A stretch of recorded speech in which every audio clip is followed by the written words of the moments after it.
You go say something to me and I go say yes. Okay. Do you remember a book that we read called Mei Li? Yep. Did you like it? Yep. Was it your favorite book ever? Yep. Are you lying to me? Yep. I thought so. Let's go one more time. Do you remember a book that we read called Mei Li? Yep. Was it your favorite book ever? Yep. Are you lying to me? No. You're not? No! Welcome to Toddling the Stacks, a human-produced children's literature podcast where we delve the archive for forgotten treasures to help you make sense of this impossibly large body of work and, hopefully, find some new favorites for your kid. I'm your host, Sean, an Ivy League English PhD with a toddler girl called Adeline, who is somehow even more critical of books than I am. Today, we'll be looking at 1938's Mei Li by Thomas Handforth. It's the second book to win the Caldecott Award, an American award given to the best children's picture book of the previous year. If you caught our episode on Animals of the Bible, you'll know that book gave me pause on the criteria for the award, because it didn't feel like a children's book or a picture book. And as it turns out, the selection committee had similar concerns. They brought someone in to help them clarify the difference between an illustrated book and a picture book. While this doesn't seem to have fixed the problem for all time, 1939's selection of Mei Li is a monstrous improvement. In 1931, Thomas Handforth, the book's author, was awarded a Guggenheim Fellowship to study graphic arts in China. Intending to stop in Beijing only for 2 weeks, he ended up staying for years, fulfilling what seems to have been a lifelong dream of his, sparked by early exposure to paintings and photographs from East Asia. There, according to Kathleen Horning of the Horn Book, he encountered the actual Mei Li, a young girl with the kind of domineering attitude sometimes possessed by toddlers. Ask me how I know. She stole his heart, and he began to envision a children's book centered around her and other of her friends that Handforth encountered in their daily courtyard play. He completed the illustrations for that book in lithographic crayon on stone, which was ultimately transferred to zinc plate for publication. The book was published by Doubleday. There's even a strangely haunting photo of the real Mei Li holding the book about her. A book that was printed possibly just once, as far as the used book market is willing to show me, anyway. That edition shows what I might call trepidation at its reception in the American market, award or no.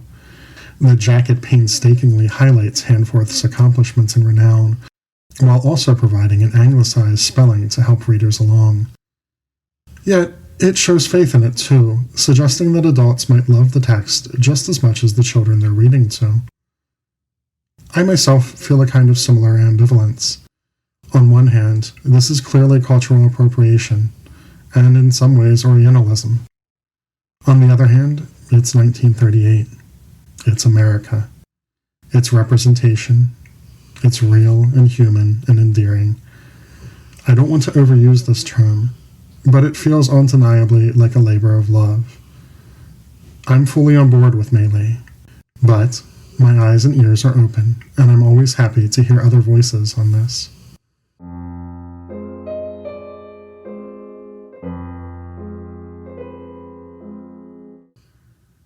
As for the story, it's a clear-cut hero's journey. Young Mei Li wants to attend the New Year's fair in the city, but she can't, because girls of her station aren't permitted. However, what she lacks in agency, she compensates for with a remarkable will and 6 worldly treasures, 3 marbles, and 3 pennies. Using a portion of this bounty, she bribes her brother to smuggle her in, along with their pet dog and bird. The lot must return before midnight, both to avoid being shut within the city gates, and in order to greet the kitchen god when he appears to tell them their fortune in the coming year. At the fair, Mei Li and her brother encounter wondrous things. A woman so strong that she can balance the children in the palm of her hand. A priest who foretells that Mei Li will one day rule over a kingdom. A tamed bear who begs and fawns for food. Paper lanterns, and wooden toys of every possible permutation. The experience proved sublime for the young girl, impossibly breathtaking and yet terrifying in its bigness. As trips to the city often do, even today, Mei Li's purse is soon drained, and after a breakneck race against the clock, she returns with her family only just in time to hear the kitchen god's pronouncement that she will, indeed, rule over a kingdom one day, the kingdom of her own well-ordered domestic home. Mei Li smiles at this, noting, in what we might see as a surprisingly early feminist turn, that it will suffice, for a while anyway. One of the striking things about Kathleen Horning's article was the notion that Handforth saw in the children's picture book a canvas more like a continuous scroll than a pair of facing pages. Now, I don't want to get into the weeds too deeply here, because I can, but the notion that books with illustrations need to interact with text in the formulaic way of image on top, text on bottom, is a technological limitation dating back to Gutenberg. In some ways, we might consider it instead a problem of the speculative nature of printing and the risk of capital outlay. But regardless of the why, the widespread adoption of lithography in the late 19th century changed print possibilities forever. Still, its possibilities had rarely been explored in the way that Handforth was exploring them in the 1930s. And the way that Mei Li's illustrations spread across both pages feels novel because it is novel, perhaps due to the fact that Handforth was doing quite a lot of printing on his own. That experimentation with form, I think, is the real power of this book. Through it, the author is able to blend his images and words to create Mei Li's world. Either of these categories would be impoverished without the other. Together, they form a world that is so expansive, capturing perfectly the endless possibilities of childhood imagination, even down to the dangers it perceives and magnifies.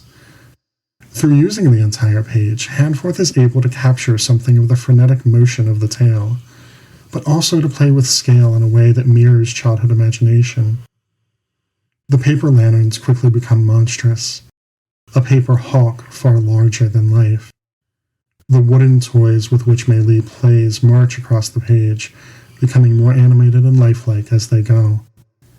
I feel in these pictures a world of endless possibilities that has been closed off to me since I myself was a child, and I'm reminded of the vivacity and surrealness of the worlds my own daughter creates in her own mind every day in her play. As for the scoring, only one score is possible for the illustrations: perfection. My rubric requires passion, and there it sits, with innovation as its seatmate. As for the story, it's a 4. Solid storytelling, with easy sentence structure and basic vocabulary. There's a reading of this book that warns against the urban in a kind of unappetizing way, and certainly a reading that is decidedly anti-feminist, though neither, I think, is the author's intent. Repeatability is a 3.5, a good score that nevertheless reflects the struggle between Addie and I on this one. I've offered it far more than she's accepted it. My own score is a 4.5, though very little could be done to improve it, aside from possibly stepping away from the hero's journey formula in ways similar to Handforth's innovation in drawings. Addie's score, however, is only a 2.5. She definitely resists this one, though she's enjoyed interacting with it during each read. There may be something in the alterity of the codex itself there. As with the opening sequence of Cinderella, she declared this book simply to be old, and thus an overall score of 19.5 out of 25, good for 7th place out of 123 for the year, and a top 5 appearance in 2 of our 6 categories. Thus, I think it's obvious that I want you to pull this book up from the stacks, or, as was the case for us, from the deep stacks of remote storage, where our local library's copy had been since, it seems, 1970. Sadly, the stacks may prove one of your few options for reading Mei Li, as it is long out of print. Used copies are available, but good ones, with the dust jacket, or spendy. I was lucky enough to snag one for $7 instead of $70 just prior to this recording. I'm hoping it has the same wonderful scent of aging that our library copy did, if not its decaying pasteboard binding. But friends, listen. The persistence of books outside of the publication cycle is one of the many things that make libraries essential and so worth fighting for. Without them, this wonderful book might be lost for generations, or even forever. And a world without brave, toddling Mei Li in it is a lesser world. Thanks for listening. Stay safe. Get your kids to the library, and keep on reading together.